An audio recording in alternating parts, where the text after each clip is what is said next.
Thank you, Fernando, and to our two panelists who spoke before him. I think we have a good starting point now for a series of questions.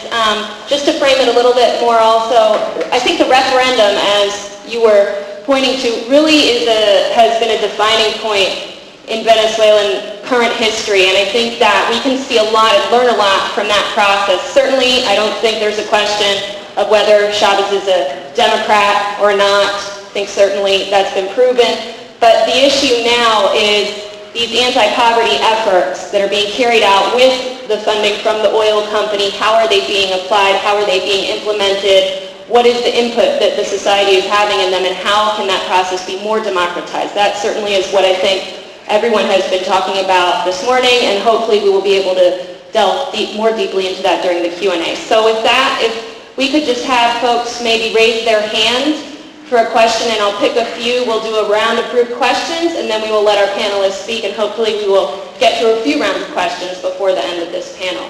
So the first we're going to take in the back here.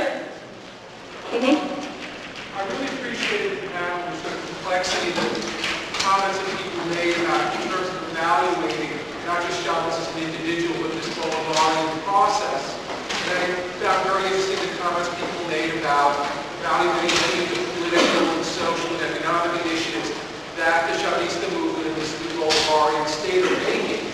But I think that there's another aspect of this process that I would like the panelists to comment on, which is the relationship of the sort of Bolivarian movement and the Chavista movement to independent initiatives from popular groupings for their own agendas. We've seen in the past 5-6 years, particularly after the coup, the emergence of a new independent trade union federation, UNT, in which there seems to be questions about how and when they will be able to choose their own leadership. There seems to be a good deal of debate about how and when, and the status of attempts by workers themselves to extend what are sometimes called socialized enterprises or workers' control. I'm wondering if some of the panelists in the later point could comment on the relationship, not just of sort of evaluating the policies that are coming from the leadership of this movement, but how this leadership of this movement and this new state are responding to independent and autonomous initiatives and organizations below, particularly among the working class, but also in the barrios, etc. Okay, and then we'll take a question right down here in the front. Ma'am? I wonder if you could give us some more information about the relationship between the National Assembly and power and the relationship to individual governors, because my understanding is that many of the state governors are not necessarily all Chavez supporters, and it seems to me that when we're evaluating the country, we have to understand those complexities in terms of initiating the changes. The other thing, because it's not just Chavez, he is able sometimes to jump over those institutions to institute, as I understand, some of the most progressive measures. But those areas can be a block. The other thing is, what about the control of the financial institutions in the country, such as the banks, which to me could be a tremendously positive, or the U.S. of course. I wonder if you could indicate if there have any changes in those areas. Okay, we'll take two more. Here in the middle, one right there. There are a few questions raised which I wanted to comment on from the perspective of the interests of the international working class. The referendum, the question of petroleum, etc. It was necessary to oppose the referendum that Chavez put forward because the purpose was to strengthen the powers of the bourgeois capitalist state. Fundamentally, what is being posed here as a supposed revolution in Venezuela is nothing but a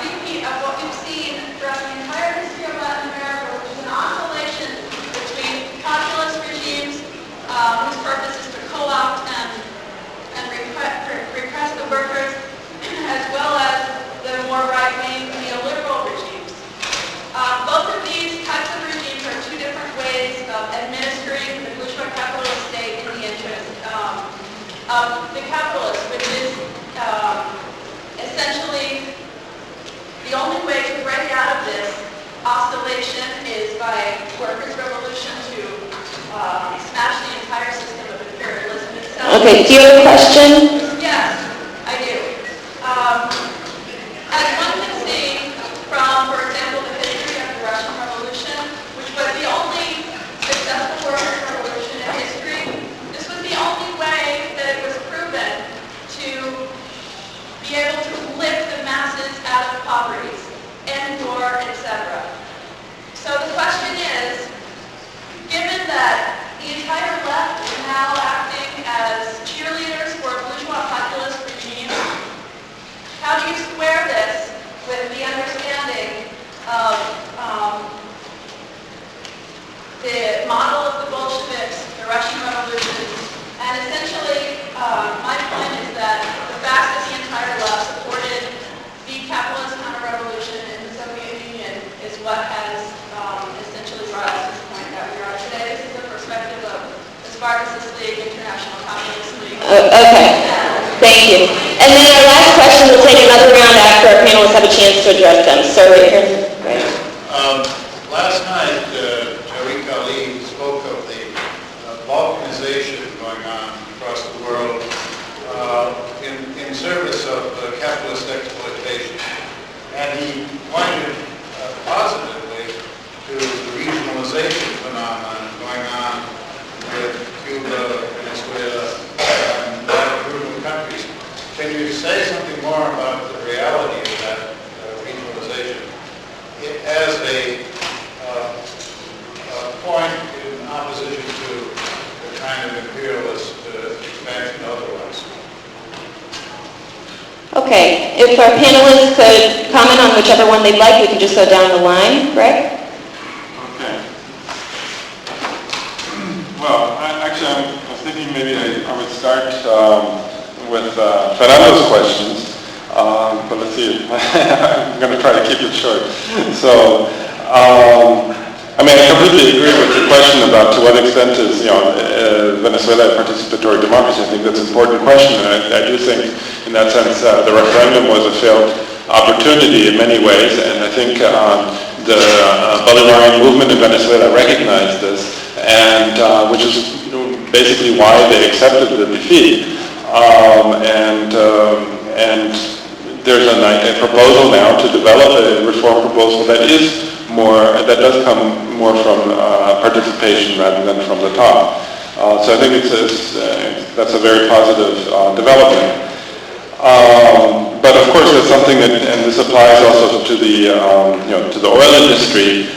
Certainly, many major policies are not being discussed at every level before they're made. And in that sense, Venezuela is still, to a large extent, a liberal democracy, just like any other country in that sense. Of course, these debates sometimes might happen in newspapers and so on, but not in order to shape much the policy decisions.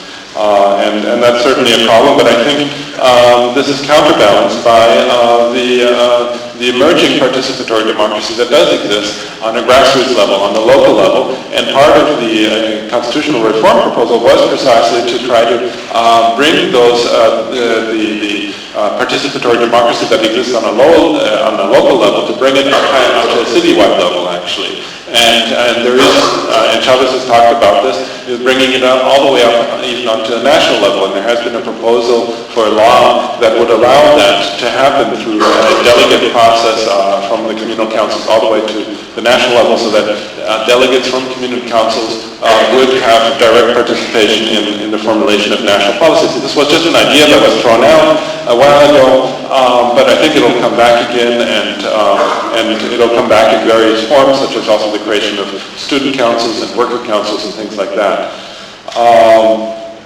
So anyway, so that's just my brief response to that question.